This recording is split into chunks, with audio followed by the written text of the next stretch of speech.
अस्सलाम वालेकुम। अस्सलाम वालेकुम वालेकुम। अस्सलाम।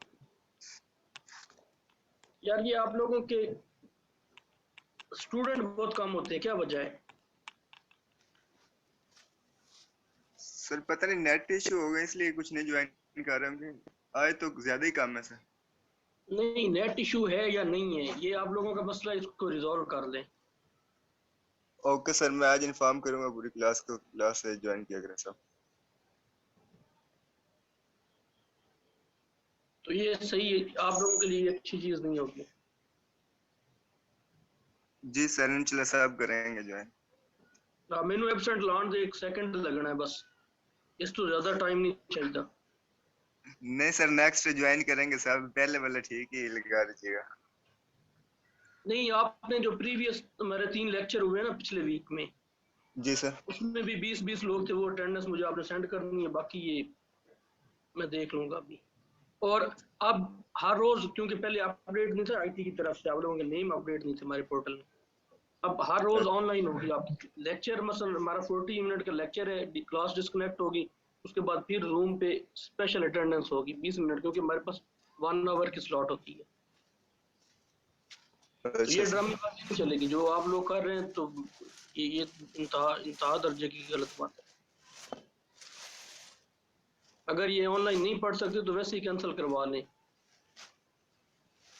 नहीं सर, करेंगे ज्वाइन, पढ़ना है सब ने, नहीं अब ये नहीं, ऑनलाइन जो वाला प्राइम सिस्टम है मिनिस्टर तो। दा पोर्टल है, सीएम पोर्टल है, उस पर कंप्लेन करें भाई हमें ऑनलाइन समझ नहीं आती, तो मैं फिजिकल इजाजत दे। बाकी सारे धंधे चल रहे हैं, सिर्फ यहाँ पे इनको मसला है। सर यही तो सिस्टम खराब, पहले 2 सेमेस्टर भी ऑनलाइन या निकल अपना अपना गए। दिमाग ठीक करें, आप अपने दिमाग में ये चीज बिठा लें कि हमने ऐसे ही चलना है।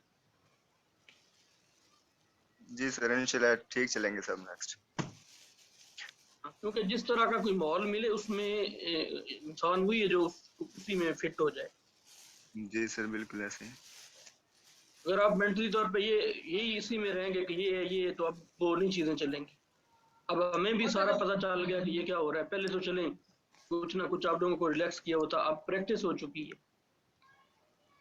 जी सर। अब एक बंदा ऑलरेडी जो फैमिलियर सिस्टम से हो गया, फिर उसको माफ करना, ये तो वैसे ही गलत बात है।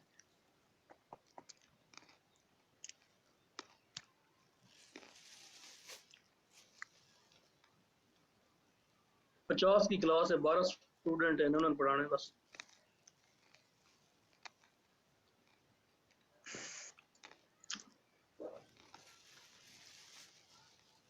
चलें, ये लास्ट टाइम हम कुछ काम कर रहे थे which is related to MATLAB, इसमें हमने syntax, variables, commands, M files और डेटा टाइप्स, ऑपरेटर्स और डिसीजंस के बारे में पढ़ा है। अच्छा, डिसीजंस के साथ ना फिर लूप्स अटैच होते हैं, लेकिन जो लूप्स हैं इनको हम बाद में देखेंगे। सबसे पहले अभी हमने सीखना है कि how to enter a vector और अ मैट्रिक्स इन मैटलैब, और जो ऑपरेशंस हैं मैट्रिक्स के उनको हमने चेक करना है।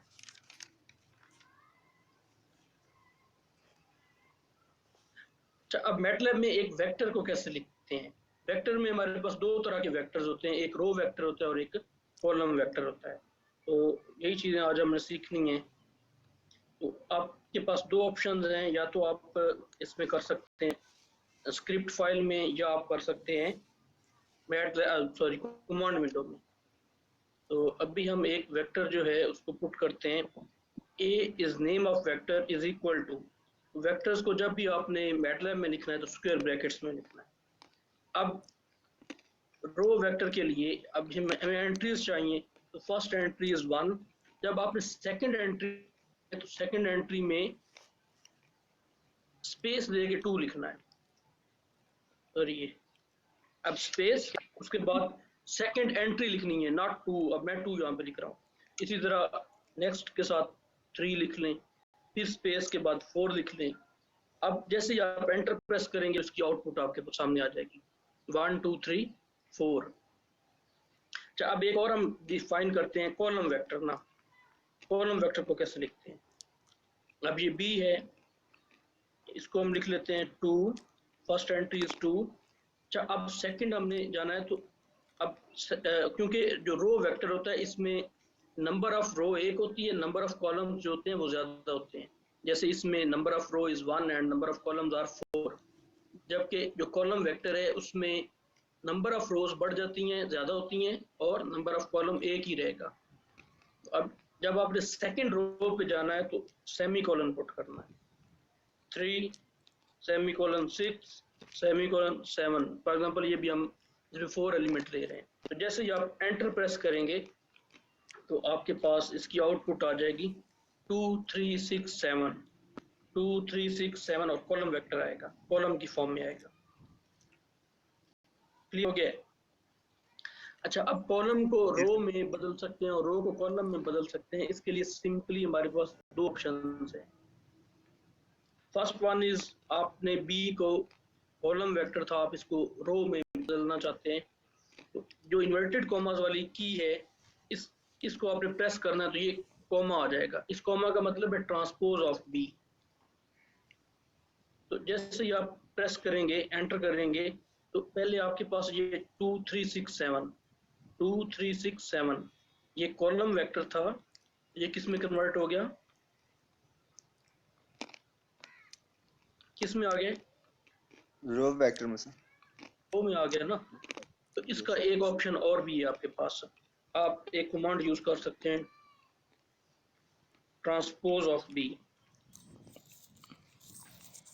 तो ट्रांसपोज जो है ये बिल्ट इन फंक्शन है, एंटर प्रेस करें तो अब बी आ जाएगा। दो ऑप्शन है, एक कॉमा आप डाल सकते हैं और एक ये लिख सकते हैं ट्रांसपोज ऑफ बी। लेकिन बी को जिसका भी ट्रांसपोज लेना है उसको पैरेंथेसिस में लिखना है। अगर आप सिंपली लिखेंगे फॉर एग्जांपल, अच्छा एक और भी, अगर आप कमांड विंडो में काम कर रहे हैं और आप प्रीवियस लाइन पे जाना चाह रहे हैं, तो ये जो माउस पैड है इसके साथ 4 एरोज बने होते हैं, जो कीज हैं एरोज की। तो आप अबव जो एरोज है ऊपर लेके जाता है कर्सर को, उसको प्रेस करेंगे ना तो प्रीवियस कमांड आ जाए। तो अब अगर आप बी की ये पैरेंथेसिस नहीं लिखते ना, तो आप चेक करते हैं, स्पेस भी दे लें, तो ये आंसर ये क्या नाम बी दे रहा है कि बी क्या है, यहाँ पे बी मांगेगा। दोबारा फिर हम चलते हैं प्रीवियस पे, ब्रैकेट नहीं लगाई तो ये फंक्शन ये डिफाइन ही नहीं है। तो इसलिए मैटलैब में जब भी आपने काम करना है तो इसके लिए एक ख्याल ये रखना है कि जो मैथमेटिक्स के रूल्स हैं वो वायलेट ना हो। मसलन आप एक मैट्रिक्स पुट करते हैं a इज इक्वल टू 2/2 का। अब इसको पुट कैसे करना है, सबसे पहले आपने पहली रो लिखनी है। रो कैसे आएगी, 1 उसके बाद स्पेस सेकेंड एंट्री। अच्छा अब हमें चाहिए नेक्स्ट क्या नाम है, नेक्स्ट रो, ये कॉमा सेमी कॉलन, मसलन ये मैं चाहता हूँ 3 आ जाए, ये क्या मसला।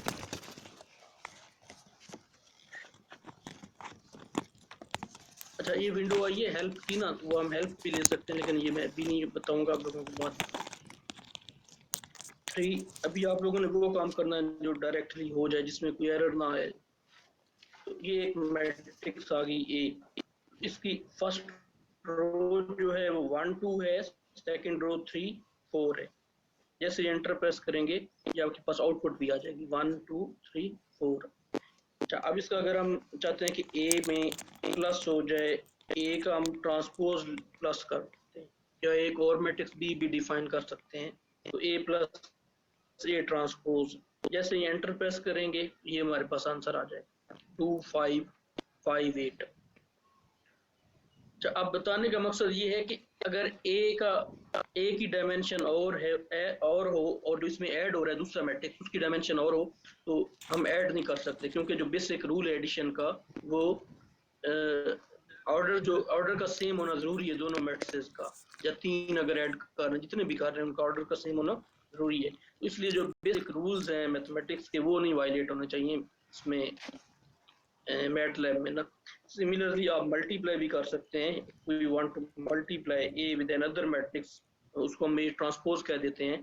तो मल्टीप्लिकेशन भी डायरेक्ट ये इसकी कमांड है, मैट्रिसेस की मल्टीप्लिकेशन भी पॉसिबल है इन मैटलैब, और इजीली हम इसको फाइंड मैनेज कर सकते हैं।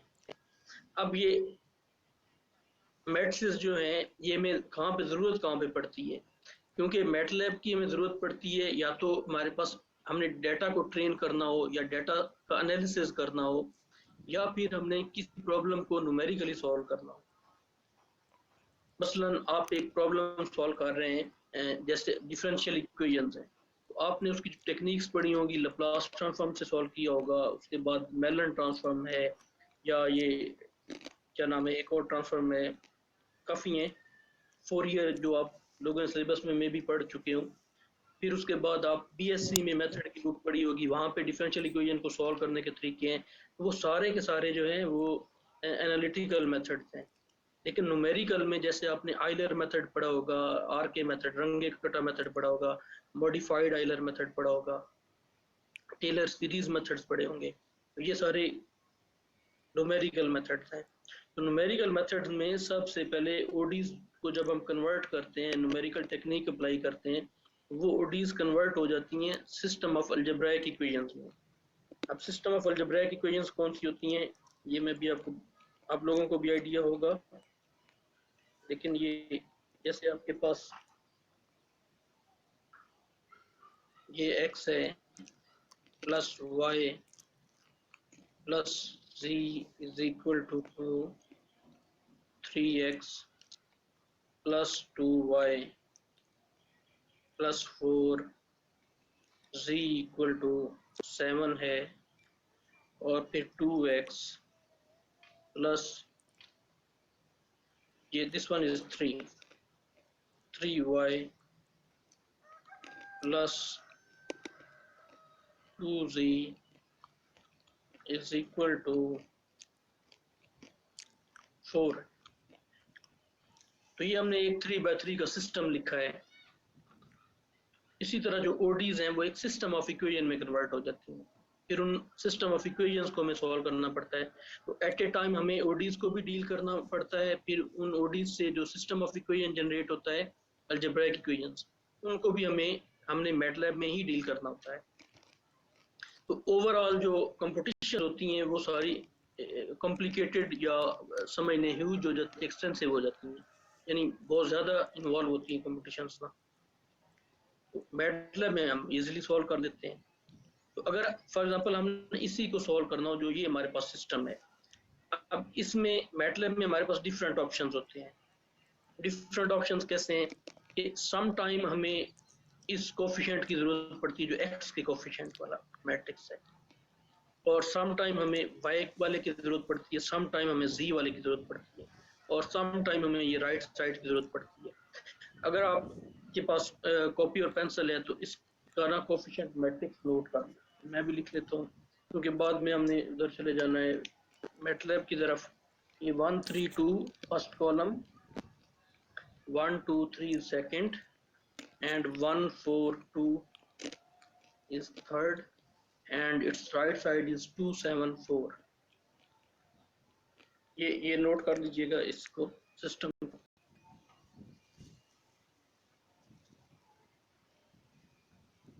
चलिए अब इसके बाद एक ना इसी मैट्रिक्स को मैं पुट कर रहा हूँ, ये जो भी मैंने लिखा है यहाँ पे एक बी मैट्रिक्स डिफाइन कर देते हैं, विच इज इक्वल टू 1 1 1, पहली रो 1 1 1, और अगर हम 1 1 को थोड़ा सा बदल लें, इसको 2 कर देते हैं, इसको 3 कर दिए, अपडेट कर दीजिएगा। पहला 1 2 3 है, और दूसरी रो जो है ये 3 2 3 2 4, एंड थर्ड रो इज 2 3 2 2, और इसकी आउटपुट भी आप देख सकते हैं, ये हमारे पास आउटपुट। अच्छा, एक हमारे पास है कॉलन ऑपरेटर। कॉलन ऑपरेटर से हम डिफरेंट वैल्यूज फाइंड आउट कर सकते हैं इस मैट्रिक्स के लिए। फॉर एग्जांपल आपको चाहिए ये एंट्री चाहिए 2 2, ये या ये, तो आप सिंपली लिखेंगे बी ऑफ 1 3, नहीं 3 3 आएगा। चलिए 1 3 देख लेते हैं इसकी आउटपुट क्या आती है। एंटर प्रेस किया तो ये मेरे पास वैल्यू है ये 3, लेकिन ये 3 ये वैल्यू नहीं है, ये 3 ये वैल्यू है, सॉरी ये फर्स्ट वन ये वैल्यू है, फर्स्ट रो का थर्ड एलिमेंट। अब अगर हमें चाहिए फर्स्ट रो का सेकंड एलिमेंट, तो ये देखें 2 आएगा। तो इसको आपने सिंपली क्या करना है, बी ऑफ फर्स्ट रो और सेकंड एलिमेंट, एंटर प्रेस करें, तो ये आपके पास ये सेकंड एलिमेंट है। अच्छा, अब अगर इसके बाद हमें चाहिए बी ऑफ 1 कॉमा इसके बाद कॉलन पुट कर दें। अब इसकी आउटपुट देखते हैं क्या है, 1 2 3। तो ये हमारे पास क्या है, फर्स्ट रो है।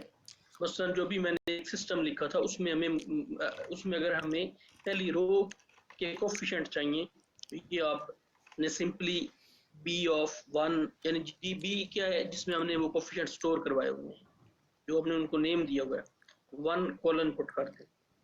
अब अगर हमें चाहिए कॉलम, हमें जो पहली इक्वेशन है उसका एक्स कोफिशिएंट चाहिए, दूसरी का भी एक्स चाहिए और तीसरी का भी एक्स कोफिशिएंट चाहिए, तो सिंपली हमने बी ऑफ क्या करना है, कॉलन कॉमा और 1। तो अब क्या कर सकते हैं आप लोग, ये जो हमारे पास अभी मैंने मैट्रिक्स बी लिखी है उसका जो पहला कॉलम है वो 1 3 2 है, ये 1 3 2। जी सर। और इसी तरह अगर आपको सेकंड कॉलम चाहिए तो सिमिलरली यहाँ पे आपने क्या करना है, 2 पुट करते हैं, एंटर प्रेस करेंगे 2 सेकंड कॉलम आ जाएगा, और चेक कर सकते हैं यही है 2 2 3। Similarly for third column is 3 4 2। ये सिंपली आपने ये कमांड पुट करनी है, बी कॉलन 3, ये 3 4 2 आपके पास थर्ड कॉलम आ जाएगा। अच्छा, अब अगर आप ये चाहते हैं कि मुझे सिर्फ y और z का कोफिशिएंट मिले, y और z का कोफिशिएंट मिले, तो उसको कैसे फाइंड आउट करना है, ये आपने b उसके बाद 1 या 2 कर लें, यहाँ पर 2 कॉलन 3। तो अब हमारे पास जो सेकंड और थर्ड कॉलम ये दोनों आ जाएंगे, सेकंड और थर्ड। और इसी तरह अगर हमें रोज चाहिए तो रोज भी आ जाएंगी। मसलन आप ये थर्ड लिखते हैं, थर्ड रो 2 3। तो अब थर्ड रो के सेकंड और थर्ड वैल्यू मिली है 2 से 3 तक, 2 से 3 तक। मसलन अगर आप बी मैट्रिक्स देखें, इसका जो थर्ड रो है वो 3 2,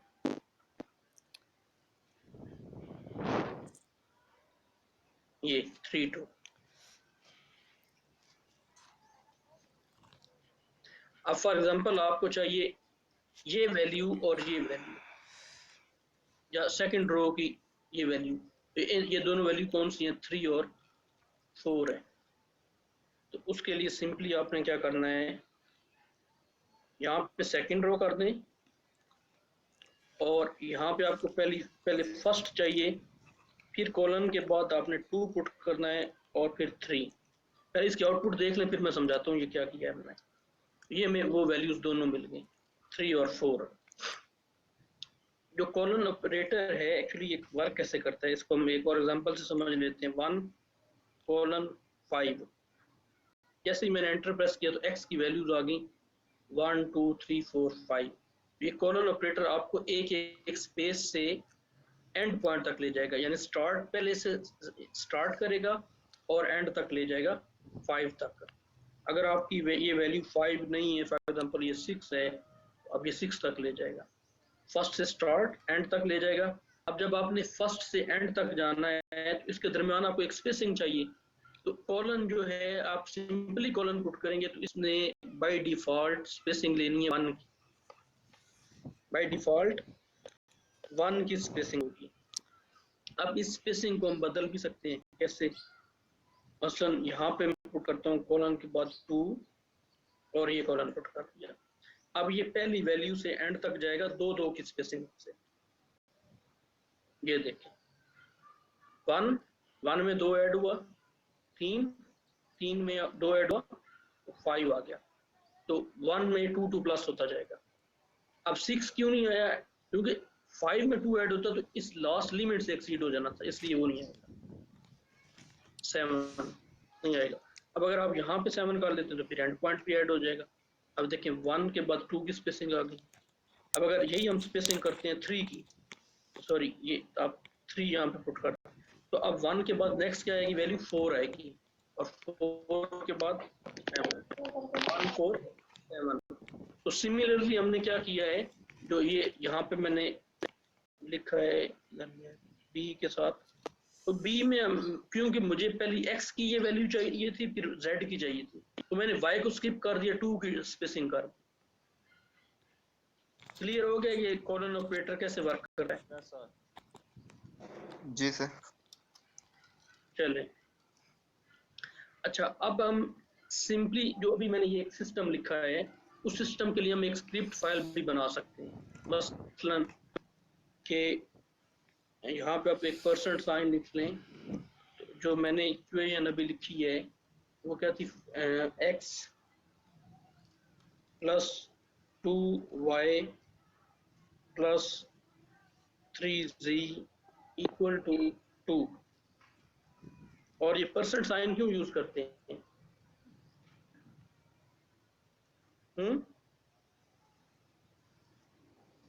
सर आउटपुट शो कमाल ही कर देता है यार तुझे। नोट लिखने के लिए, नोट लिखने के लिए नहीं, कमेंट करने के लिए। सर वही आउटपुट के साथ जो कमेंट करते हैं।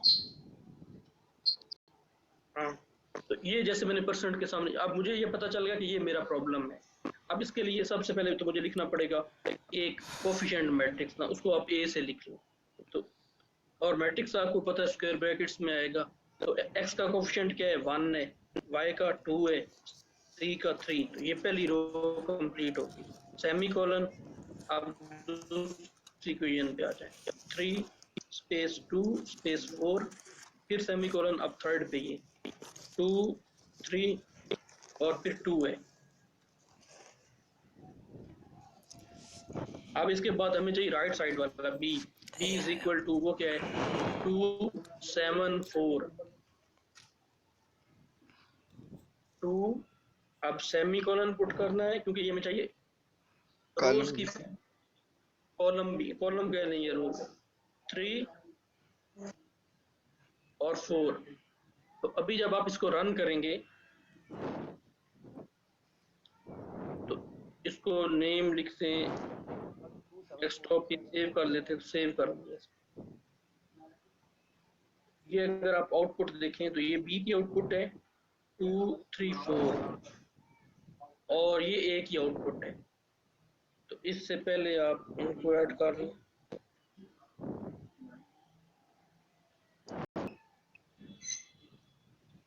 और अब मैं इसकी आउटपुट हाइड कर रहा हूँ। अच्छा, एक हमारे पास मेथड है मैट्रिक्स इन्वर्जन मेथड ना। मैट्रिक्स इन्वर्जन मेथड में x जो है, ये कैपिटल X लिख रहा हूँ, इक्वल होता है inverse of A into B. अब अगर हम ये अप्लाई करते हैं मैटलैब में, अगर आपने किसी भी मैट्रिक्स का इनवर्स फाइंड आउट करना हो तो सिंपल सी एक कमांड है INV ऑफ ए, जिस मैट्रिक्स का भी फाइंड आउट करना हो। अब जो हमारे पास सोल्यूशन सेट आएगा, x is equal to INV of A है इनटू बी। तो जैसे ही आप रन करेंगे इस प्रोग्राम को तो आपके पास आउटपुट शो हो जाएगी। ये x की वैल्यूज आ गई 1.0909 और -0.2727। आप इसको वेरीफाई भी कर सकते हैं किसी एक इक्वेशन में पुट कर लें, जो ये इक्वेशन है इसमें पुट कर लें। मसलन x की वैल्यू क्या है 1.0909 प्लस 2। अब 2 के बाद आपने स्टेरिक यूज करना है, ब्रैकेट्स नहीं यूज करनी। मल्टीप्लिकेशन में हमेशा स्टेरिक यूज करना है। अब b की वैल्यू, सॉरी गलत हो गया काम। एक मिनट, क्योंकि मेरे पास 3 वेरिएबल है। ये हमारे पास आएगी फर्स्ट वैल्यू ना 0.6364, ये मैं पहली में पुट कर रहा हूँ 2 इंटू 1.0909 प्लस, बल्कि माइनस हो जाएगा 3 इंटू 0.2727, एंटर प्रेस करेंगे, ये क्या होगा 2.001। अब ये हमारे पास राइट साइड क्या है 2 है, ये 001 जो है ना ये वो समझ लें एक स्मॉल एरर है। स्मॉल एरर मीन कि क्योंकि इसका जो आंसर आया है एक्स वाई जी वेरिएबल्स की वैल्यूज आई हैं वो फ्रैक्शन की फॉर्म में, तो उनको हमने राउंड ऑफ किया हुआ है 4 डिजिट तक ना, इसलिए ये एरर है। इट मीन ये सोल्यूशन जो है हमारा वो ठीक है। ये क्लियर हो गया है मैट्रिक्स कैसे पुट करते हैं? सर ये जो बी मैट्रिक्स है ये 274 आएगा। क्या ये बी वाला जो है 274 आएगा, आपने 234 लिखा है। अच्छा अच्छा, सॉरी गलती हो गई है, 234 लिखा है, ये कैसे मैंने लिख लिया, पता नहीं कहाँ से ब्रेन में आ गया। तो इसको बदल लेते हैं, बदलने पे कौन सा टाइम लगना है, ये था 274 कर देते हैं, आउटपुट बदल जाएगी 274, ठीक है। अब आपका आंसर बदल जाएगा, ये देखिए अब बदलने का आंसर, ये एक्स का आंसर है, ये वाई का, और ये जी के लिए। ये क्लियर हो गया? Yes sir. जी सर प्लीज। अच्छा, तो अभी हमने जो काम सीखा है वो वेक्टर्स, आप यहाँ से ये जो लाइव डेमो है आप इस आर को पुट करेंगे तो आपके पास डायरेक्टली ये आ जाएगा, सी को पुट करेंगे ये आ जाएगा। वही जो मैंने आपको कहा कि अगर हमें कोई ऐसा एलिमेंट चाहिए जो हमने एक्सट्रैक्ट करना हो तो हम इस तरह कर सकते हैं। ये सारे क्या है एक्सट्रैक्ट किए हुए हैं। इसी तरह मैट्रिसेस जो है, तो मैट्रिसेस का मैंने आपको बताया कि ये कैसे पुट होते हैं और इन पे आप डिफरेंट कर सकते हैं मैट्रिसेस से। ये सारे वो ऑपरेशन कॉलन ऑपरेटर जो है वो अप्लाई किया हुआ है, तो इसको आपने देख लेना है। अच्छा, आप ना किसी भी मैट्रिक्स की रो या कॉलम को डिलीट भी कर सकते हैं, किसी मैट्रिक्स की रो या कॉलम को डिलीट भी कर सकते हैं। मसलन ये हमारे पास एक मैट्रिक्स है ए, इसको कॉपी कर लें और अब इसको कमांड विंडो में हम कर लेते हैं, तो यहाँ पे पेस्ट किया। अब इसकी आउटपुट भी देख लेते हैं क्या थी, उससे फिर हम कंपेयर भी कर लेंगे। अब एंटर प्रेस कर दें, तो अब जो हमारे पास ए है ये 1 2 3 4 5 है, इसमें टोटल 5 कॉलम है और 3 रोज हैं। नहीं सॉरी, जो ये हमारे पास ए ओरिजिनल मैट्रिक्स थी इसमें 5 कॉलम और 4 रोज थी। अब जब हमने ये अप्लाई किया कि यहाँ पे हमने फोर्थ जो रो है 4 5 6 7 8, तो देखिए यहाँ पे 4 5 6 7 8 नहीं आ रही, इसको डिलीट किया है, तो 4 और 7 कॉलन और ब्रैकेट स्क्वायर एम्प्टी लिखनी है। और इसी तरह अगर हमने कॉलम डिलीट करना हो तो ये कॉलम पहले चला जाएगा और ये 4 बाद में आ जाएगा। मसलन ये हमने कॉलम डिलीट करना है तो ये कॉलम इधर रहेगा, कॉमा, फॉर एग्जांपल हम 4th कॉलम डिलीट करना चाह रहे हैं, एंटर प्रेस कर दें। अब इसमें 4th कॉलम नहीं है,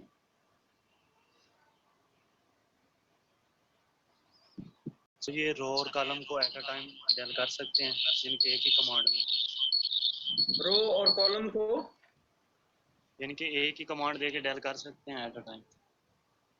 रो और कॉलम को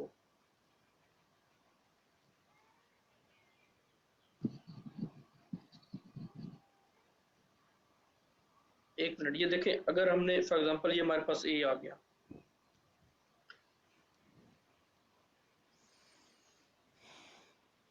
एक तो ये हमारे पास ऑप्शन है, ये देखिए मैं ये बी लिख रहा हूँ, B is equal to A of this one ना। अब इसमें हमारे पास फोर्थ कॉलम जा रहा है, नहीं नहीं ये मैं क्या दे रहा है, हाँ ये तो मैं दे देगा ना, वो ए का जो है फोर्थ कॉलम दे देगा, जी सर। ए का फोर्थ कॉलम दे दिया।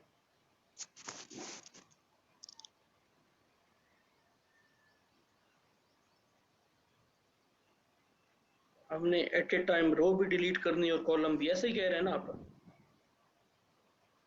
जी जी सर। सर जी, एक ही कमांड। एक ही कमांड, मैं समझ गया। ये तुम्हारे पास चला गया ना, ये गया इधर से, फिर वो ना हमें स्टोर करवाना पड़ेगा, फिर वो हमें स्टोर करवाना पड़ेगा, क्योंकि जब हम ये यूज करते हैं, एक हमारे पास मेथड है फाइनाइट एलिमेंट मेथड ना, जब उसमें बाउंड्री कंडीशंस अप्लाई करते हैं और वो भी फिक्स्ड बाउंड्री कंडीशंस। फिक्स्ड का मतलब